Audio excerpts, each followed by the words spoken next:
Hello, everyone, and welcome back to the Self Storage Podcast. I'm your host, Scott Meyers. And today we're going to be talking about, one of my favorite topics, and not just self storage, but the future of self storage. Now, you've heard me say this many times before. Self storage has always been more than just boxes, locks, and roll up doors. But as we move into the balance of 2025 and beyond, it's evolving even faster than ever. New facility designs are coming online, e-commerce integrations and hybrid business models, which we are really doubling down on, transforming what storage even means at this point. So in today's episode, Beyond Boxes, what's next for self-storage facilities? It is all about the industry and where it is headed. So we're going to talk about what's changing in facility design, how small businesses are already using storage in creative ways, and even more so, and what's next, including the hybrid models, fulfillment centers, and co-working spaces built right inside of self-storage. So let's get into it.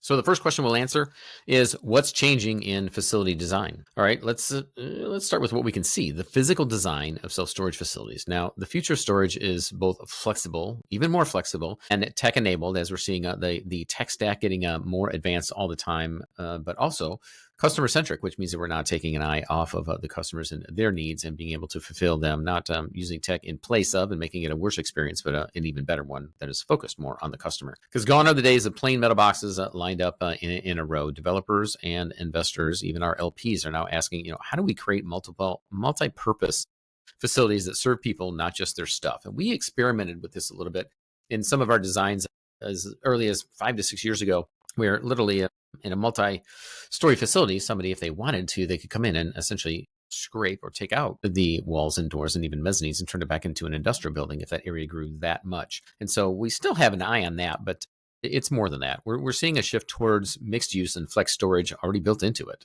for longevity, into the design, where a facility might combine traditional storage units with small workshops, offices up front, or even maker spaces if you want to get that detailed and have people keep the temperature up and have people working there at the facility. Working, meaning making in extended hours. So think of it as part warehouse, part co-working, part community hub, which is a term that we use a lot when it comes to zoning and working with the city and or municipality in which they're not, let's say, very keen to self-storage, if you will. So architects are now designing buildings with higher ceilings because we're asking for it, loading docks that accommodate delivery vans and multiple box trucks, as well as ground level. Climate control that meets e-commerce storage standards, and even lobbies that look more like WeWork than warehouses. And in urban markets, design matters even more. A 5-story facility in downtown Austin or Dubai isn't just storage, it's a real estate asset that blends into the community with retail-style facades, rooftop solar panels, EV charging stations, and advanced security tech integrated through smart access systems, all tied up into one.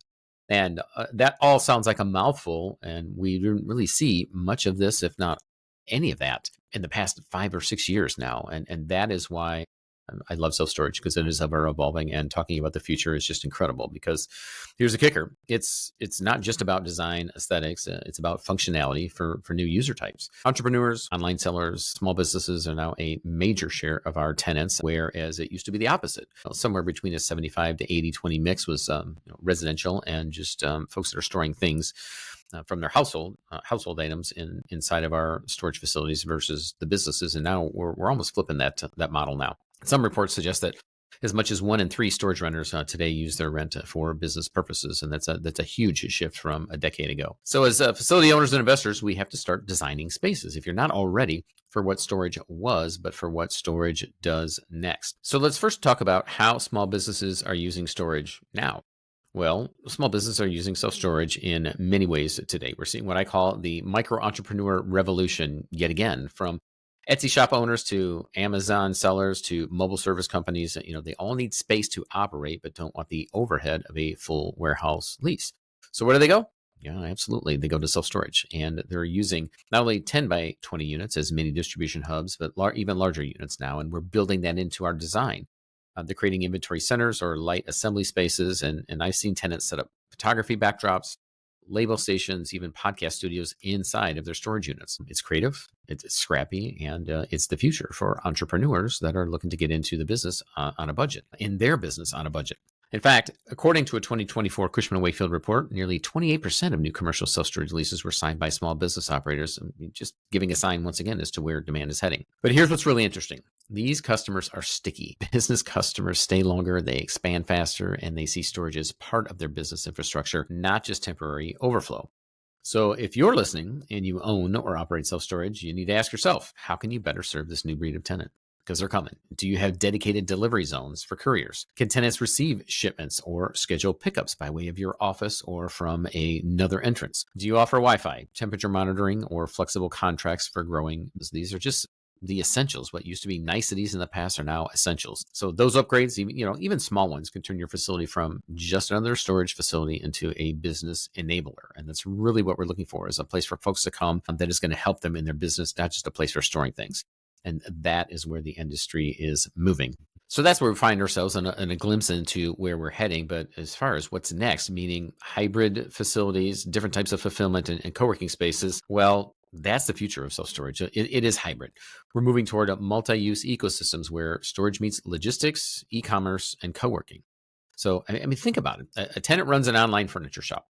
They store inventory in their unit, pack orders in a shared fulfillment zone, and use the conference room upstairs to meet clients or film content. Another tenant operates a small home services company. Their staff picks up tools and supplies daily from storage, checks in via app-based gate access, and then uses a shared workspace to manage their scheduling. And these models aren't theoretical. They're already being rolled out and they're being utilized in our facilities all across the country. Companies like Clutter, Neighbor, and Store Local are experimenting with tech-first storage ecosystems where customers can manage logistics, fulfillment, and workspace all in one platform. And so the entire industry and our support vendors are already building the framework for this as well. So if you aren't utilizing this or haven't thought about this in your facility, all you need to do is take a look around the industry to see who's preparing for it.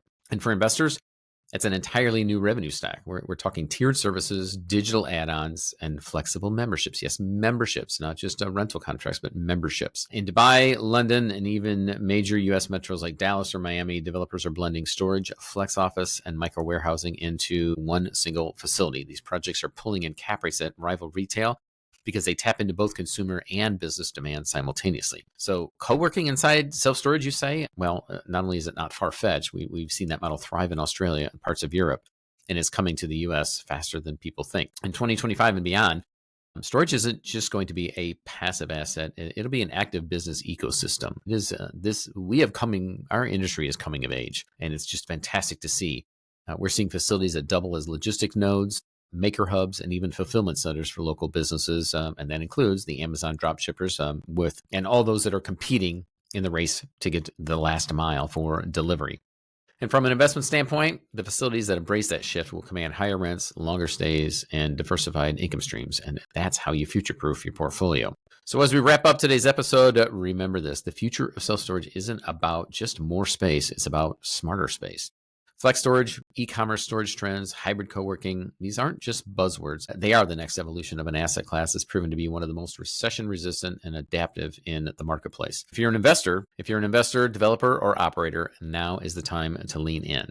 Tour your facilities, talk to your tenants, look for unmet needs, because the operators who innovate today will own the market tomorrow. So once again, folks, thanks for tuning in to the Self Storage Podcast. If this episode sparked an idea for your next project, or you want to see examples of flex storage facilities in action, then head on over to Self Storage Investing, where we've got show notes, photos, and resources waiting for you there to explore the next for your self-storage facility as well. Until then, I'm Scott Meyers. And until next time, keep building wealth, keep serving people, and keep thinking beyond the boxes.